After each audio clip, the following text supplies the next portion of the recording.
జై హింద్, జై భారత్, జై తెలంగాణ. ఫ్రెండ్స్, నేను మీ Girish Daramuni. Welcome to our channel Chitragupt. నిన్న మన తీట ట్రంప్ ఒక ఆట ఆడిండు. ఏందనంటే లాటరీ టికెట్ పెట్టిండు. ఆ లాటరీలో ఏందనంటే మన H1B పాలసీ ఏదైతే ఉంటుందో కదా, దానికి $1,00,000 అంట, $1,00,000 అంట. అయితే ఇప్పుడు ఈ షాక్ వేవ్ వల్ల ఛాలెంజెస్ ఏముంటాయి, ఆపర్చునిటీస్ ఏముంటాయి, భారత్ ఫేవర్లు ఏముంటాయి అనేది మనం ఖచ్చితంగా డిస్కస్ చేయాల్సిందే. నిన్న యాక్చువల్గా చేయాల్సిన వీడియో ఇది. కోర్స్ మేము సండే పని చేయం కాబట్టి చేయలేదు ఫ్రెండ్స్. పాలసీ షిఫ్ట్కి ఎట్లా తీసుకొని వస్తే మనం H1B వీసా ఏదైతే ఫీజ్ హైక్ ఉందో అది $1,00,000 తీసుకోబోయిండు మన తాత ట్రంప్. ఇది ఏమన్నాడంటే ఇప్పుడు ఎగ్జిస్టింగ్ ఉన్న వాళ్ళకైతే పెద్దగా వర్తించదు, కాకపోతే కొత్త వాళ్ళు ఎవరైతే ఎంటర్ అవుతుండ్రో వాళ్ళు ఖచ్చితంగా ఈ లాటరీ టికెట్ కొనుక్కొని రావాలి. ఈ లాటరీ టికెట్ ఖర్చు ఎంత రాబోయే అని అంటే $1,00,000 పెట్టి ఆడు నీదెందుకు కొనుక్కుంటారు రాబోయే, నాకు ఒకటి అర్థం కాదు. కానీ ఈ తీట ట్రంప్ ఒకటి అర్థం కావాలి. ఇది ఏమైందంటే ఇండియన్ వర్కర్స్లో ఒక పెద్ద అప్రహెన్షన్ క్రియేట్ చేస్తున్నది, అప్రమత్తం అంటే ఒక మిస్ఇన్ఫర్మేషన్ స్ప్రెడ్ అవుతున్నది.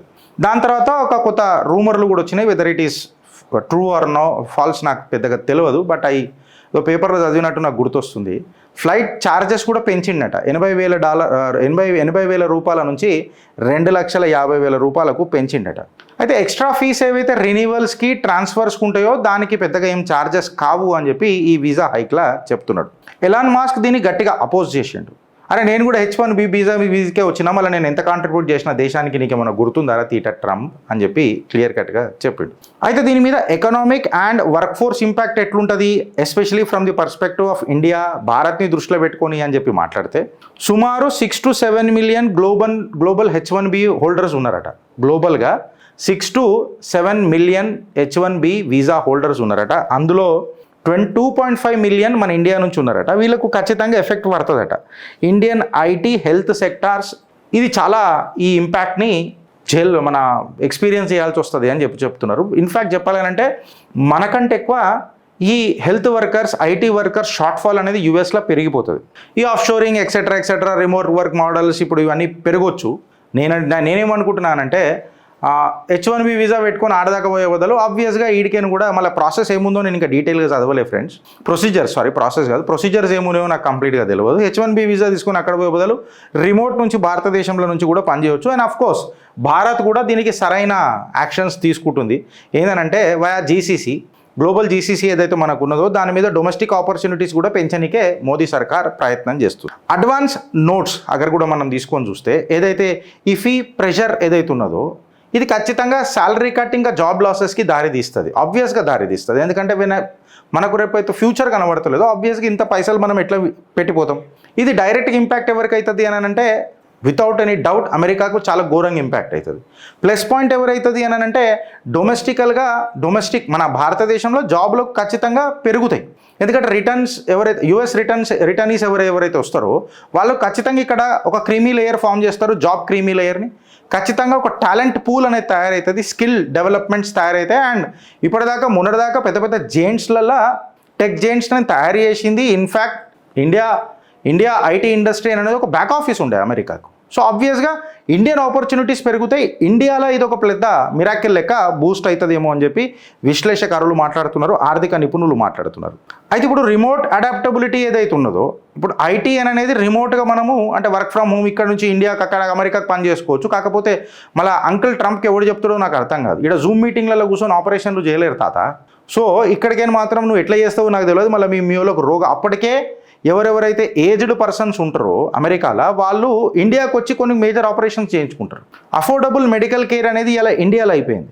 సో ఈ ఇండిజీనియస్ ఈకో సిస్టమ్స్ని మనము గవర్నమెంట్ ఎట్లా బిల్డ్ చేస్తుంది అనేది అఫ్కోర్స్ ఆపర్చునిటీని గ్రాప్ చేయాలి.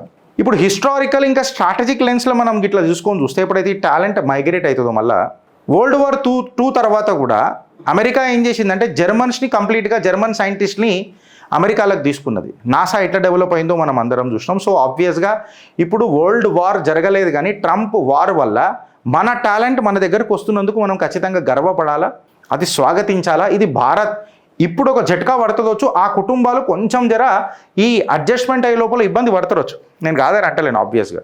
కాకపోతే ఇది లాంగర్ రన్లా నిజంగా చెప్పాలనంటే భారతీయత అనేది ఒకటి బయటపడుతుంది. భారత్ యొక్క ఇమేజ్ సోనీకి చిడి అనేది ఖచ్చితంగా బయటపడుతుంది. మోడీస్ విజన్ ఏదైతే మనకు ఎప్పుడు ఉండేనో ఆత్మనిర్భర్ అని, ఇండిజియస్ టెక్నాలజీ అని, మన సొంత ప్లాట్ఫామ్లు మనం చేసుకోవాలని, I would be really happy to say, నేను ఆనందపడతా. ఆ ఆనందం బ్రహ్మానందం ఎప్పుడైతుంది అని అంటే నేను ఇండియన్ యూట్యూబ్ అట్లాంటి సోషల్ మీడియా ప్లాట్ఫామ్స్లలో నా వీడియోస్ చేస్తే ఇంకా ఆనందపడతా. Maybe it will be a revenue loss for us for a moment of time. కాకపోతే మన ప్లాట్ఫామ్స్ అని మనకు ఒకటి ఉంటాయి కదా, ఈ షార్ట్ టర్మ్ గెయిన్స్ కంటే లాంగ్ టర్మ్ గోల్స్ బాగా ఇంపార్టెంట్ అని చెప్పి నాకు అనిపిస్తుంది. సో ఇన్నోవేషన్ బేస్ అనేది భారత్లో ఖచ్చితంగా లేస్తుంది. ఇది ఒక స్ట్రాటజిక్ లెన్స్ లాగా చూస్తున్నారు. Of course Adani, Ambani, Tata, Birla, the Mahindras, the Tatas, ఈ మారుతి, ఇవన్నీ ఈ టాలెంట్ పూల్ని ఖచ్చితంగా తీసుకోనికే ప్రయత్నం చేస్తారు. ఇప్పటికైతే ఐటీ కంపెనీలలో 46% డ్రాప్ ఉంటుంది అని చెప్పి మాట్లాడుతున్నారు. పొలిటికల్ ఇంకా జియో పొలిటికల్ అండర్ కరెంట్స్ ఎట్లుంటాయి అని అంటే ఇప్పటిదాకా మన అంకుల్ ట్రంప్ ఏం చేసిండంటే seafood, pharmaceuticals, semiconductors ఇవన్నీ పెట్టిండు. అఫ్కోర్స్ నెగోషియేషన్లు ఉన్నది, దిగొస్తాడు, ఖచ్చితంగా దిగొస్తాడు. ఎందుకంటే దీన్ని ఛాలెంజ్ కూడా చేస్తున్నారు ఎక్కడ అమెరికాలో. ప్రతిసారి అసలు నువ్వు ఇంత టారిఫ్లు పెట్టినవు చూడు, అది హక్కే లేదు నీకు అని చెప్పి యుఎస్ కోర్టులలో కేసులు దాఖలైనవి. ట్రంప్ మనకు చాలా ఫ్రెండ్లీగా కనిపిస్తూ ఉంటాడు, ఆ నరేటివ్ బిల్డ్ చేయడానికి ప్రయత్నం చేస్తుంటాడు. కాకపోతే భారత్కి హాస్టైల్ సిచ్యువేషన్ క్రియేట్ చేస్తున్నాడు. ఆయన మాటలు ఆయన చేతలలో చాలా డిఫరెన్స్ ఉంది ఫ్రెండ్స్. నువ్వు అదే భారత్ని తీసుకొని చూస్తే మోడీ యాక్స్పెల్యూట్గా కామ్గా, స్ట్రాటజిక్గా, డిప్లొమాటికల్గా గేమ్ ఆడుతున్నాడు. వికెట్ బచాంచి నోబల్ పడ్డప్పుడల్లా తిప్పి కొడుతున్నాం మనము. ఆయన ఫ్యాక్ట్ ఏంటంటే నోబల్ పట్టప్పుడు కాదు, ప్రతి బాల్ నో బాలే అవుతుంది. ఎవరిది? మన తాత ట్రంప్ది. ఈ క్యాల్కులేషన్స్ అమెరికా యొక్క ఆర్థిక వ్యవస్థని సర్వనాశనం చేస్తాయని చెప్పి ఆర్థిక నిపుణులు మాట్లాడుతున్నారు. వైడర్ కాంటెక్స్లా ఇప్పుడు యుఎస్ బదులు చైనా జనాలను విలుసుడు మొదలెట్టింది. రష్యాలో హిందీ మనం ఎందుకు మాట్లాడొద్దు, సంస్కృతి కూడా ప్రమోట్ చేద్దాము, హిందీ అయితే ఖచ్చితంగా ప్రమోట్ అవుతున్నది ఫ్రెండ్స్. సో ఇప్పుడు భారత్, చైనా అండ్ రష్యా ఈ ట్రయాంగిల్ ఖచ్చితంగా ఆపర్చునిటీ హబ్ అవుతుంది అని చెప్పి నిపుణులు మాట్లాడుతున్నారు. ఇప్పుడు బ్రాడర్ సోషో ఎకనామిక్ ఫాలోఅవుట్ ఎట్లుంటుంది అని చెప్పి మాట్లాడితే ఇండియన్ స్టూడెంట్స్ డిక్లైన్ అయినందుకు ఖచ్చితంగా యుఎస్ యూనివర్సిటీస్ వెలవెలబోతాయి. అంటే లాస్ ఆఫ్ రెవెన్యూ అవుతుంది. ఎంత రెవెన్యూ అవుతుంది అన్నది కూడా మనం వెనకడికి ఒక చిట్టా చేసినాం క్లియర్ కట్గా. రియల్ ఎస్టేట్ ఖచ్చితంగా స్టూడెంట్సే రానప్పుడు, ఉద్యోగ అవకాశాలు లేనప్పుడు, అక్కడ లేబర్ షార్టేజ్ అయినప్పుడు, నీకు అక్కడ చేసేటోడు అందరూ నవాబ్గిరీలుగా పితనిక కూడా కాళ్ళు లేవటానికి ఇక్కడ సపోర్ట్ కూడా వీళ్ళు లేపుతారాడ అసుంటోళ్ళ వల్ల. సో ఆబ్వియస్గా అక్కడ ఇండియాలో కొంచెము స్పేస్ వెతుక్కున్నారు. సో ఖచ్చితంగా రియల్ ఎస్టేట్ మార్కెట్ పడిపోతుంది, కన్జ్యూమర్ మార్కెట్ పడిపోతుంది. ఏదైతే మేక్ అమెరికా గ్రేట్ అగైన్ అని చెప్పేదైతే మిథ్య ఉండే చూడు, అది ఇలా నిజంగా చెప్పాలంటే నిజం అవుతుంది. Labour shortages especially in US, Hyundai లాంటి కంపెనీలు ఇవన్నిటికీ ఖచ్చితంగా ఒక మ్యాన్ పవర్ షార్టేజ్ అవుతుంది. టాలెంట్ పూల్ అనేది రెడ్యూస్ అవుతుంది. Strategic implications from the perspective of India మనం చూస్తే ట్రంప్ పాలసీస్ మనకు షార్ట్ టర్మ్గా కొంచెం లాస్ ఇస్తుందొచ్చు, కొంచెం డిస్రప్షన్ చేస్తుందొచ్చు.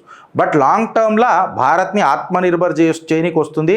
ఈ దెబ్బ నా కొడక నువ్వు మమ్మల్ని వెనకకు పంపిస్తావా, మా టాలెంట్ ఏందో చూపుతాం అననే ఒక కొత్త ఉత్సాహం, ఆ పగబట్టిన ఉత్సాహం ఉంటుంది చూడు యువకులల్లా, అది ఖచ్చితంగా వాళ్ళ లోపల ఫైర్ లేపుతుంది ఫ్రెండ్. ఇది భారత్కి చాలా ప్లస్ పాయింట్ అవుతుంది అని చెప్పి విశ్లేషకారులు మాట్లాడుతున్నారు.